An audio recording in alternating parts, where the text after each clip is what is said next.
18 साल से 35 साल की उम्र के बीच में पुरुषों में होने वाली एक बहुत ही कॉमन कंडीशन है वेरिकोसील।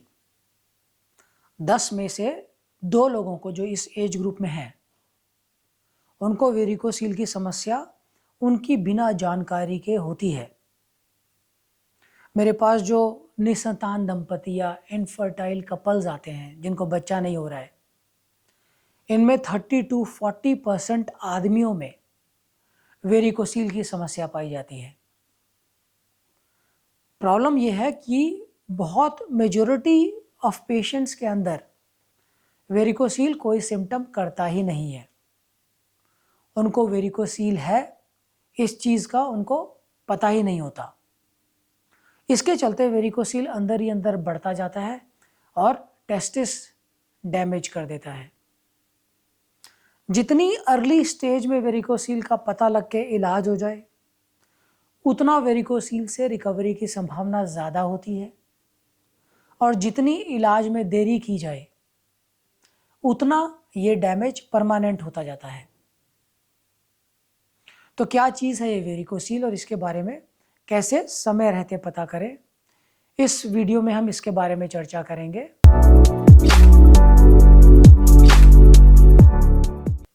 नमस्कार, मेरा नाम डॉक्टर सुमित है। मैं एक यूरोलॉजिस्ट, एंड्रोलॉजिस्ट और किडनी ट्रांसप्लांट सर्जन हूँ। मैं यूरोलॉजी डिपार्टमेंट का डायरेक्टर हूँ शेल्बी इंटरनेशनल हॉस्पिटल में, और मेरा खुद का एक क्लिनिक है सेंटर फॉर स्टोन नाम से गुरुग्राम के अंदर। तो चलिए बात करते हैं वेरिकोसील की समस्या होती क्या है। कभी किसी इंसान के जैसे पैरों में देखा होगा आपने वेरिकोस वेन की समस्या होती है। वेरिकोस वेन का मतलब है कि जो खून ले जाने वाली नलियां हैं, ये नलियां बहुत मोटी हो गई हैं और टेढ़ी मेढ़ी हो गई हैं। ये पैरों में काफ़ी कॉमनली दिखाई देती हैं, वेरिकोस वेन्स कहते हैं इनको। सेम समस्या अगर टेस्टिस के अंदर हो जाए तो इसको नाम दिया जाता है वेरिकोसील। टेस्टिस के अंदर की खून की नसें बहुत मोटी हो जाती हैं और सूजने के कारण ये अलग से एक बैग ऑफ वर्म या जैसे अर्थवर्म होते हैं उनके गुच्छे की तरह फील होती है टेस्टिस के ऊपर वाले भाग में या टेस्टिस के पीछे की तरफ। अगर किसी इंसान को वेरिकोसील हो जाए तो वो टेस्टिस की शुक्राणु बनाने की क्षमता को कम कर देती है। ऊपर वाले ने सारे अंग हमारे पेट के अंदर फिट किए हैं, लिवर, किडनी सब अंदर है, परंतु आदमियों में टेस्टिस शरीर से बाहर होता है। वो इस कारण होता है कि टेस्टिस जिस सैक के अंदर होता है उसको स्क्रोटम कहते हैं, उसका तापमान बाकी शरीर के तापमान से 1 डिग्री कम रहता है। लेकिन अगर किसी इंसान को वेरिकोसील की समस्या हो जाए तो इसका तापमान 1 से 2 डिग्री बढ़ जाता है, और इस बढ़े हुए तापमान में सारे शुक्राणु या स्पर्म्स कुक हो जाते हैं, पक जाते हैं, डैमेज हो जाते हैं।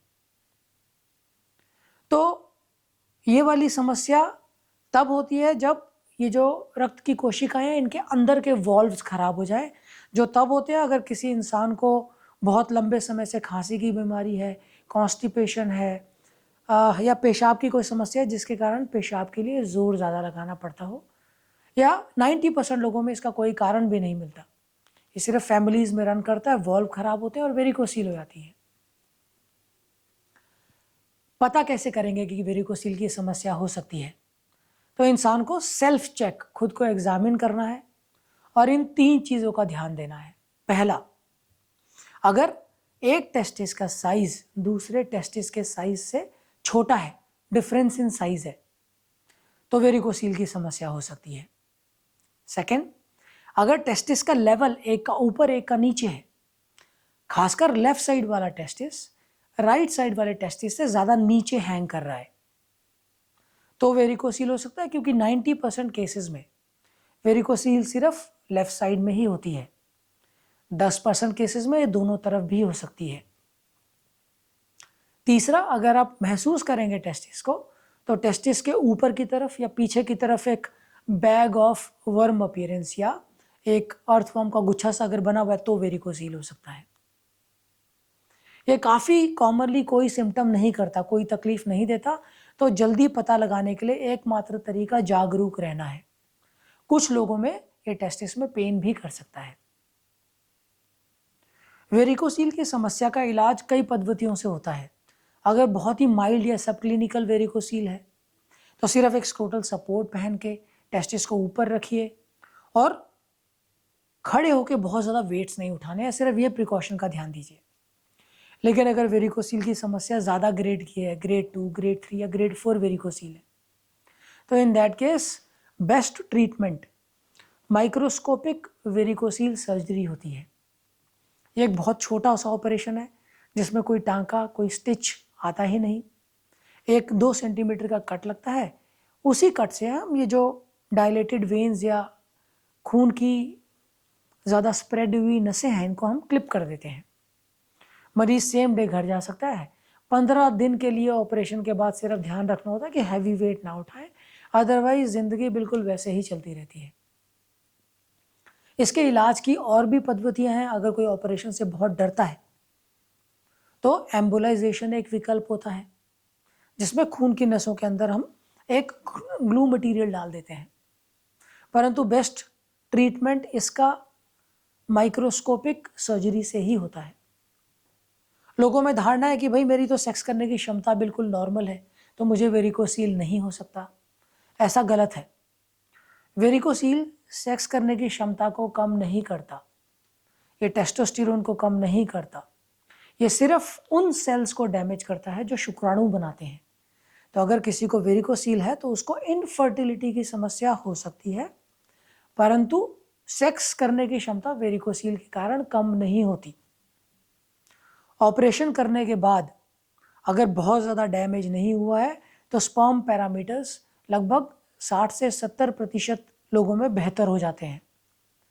और अगर किसी को दर्द हो रहा है तो ऑपरेशन के बाद ऑलमोस्ट 90% लोगों का यह दर्द खत्म हो जाता है।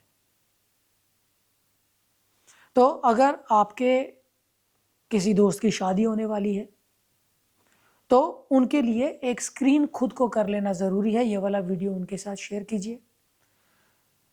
18 से 35 साल की उम्र के सारे आदमियों को सेल्फ टेस्टिंग करके देखनी चाहिए वेरिकोसील की, कि कोई डाउट तो नहीं है कि वेरिकोसील की समस्या हो सकती है, और अगर थोड़ा भी शक है तो नियरेस्ट यूरोलॉजिस्ट को विजिट कीजिए।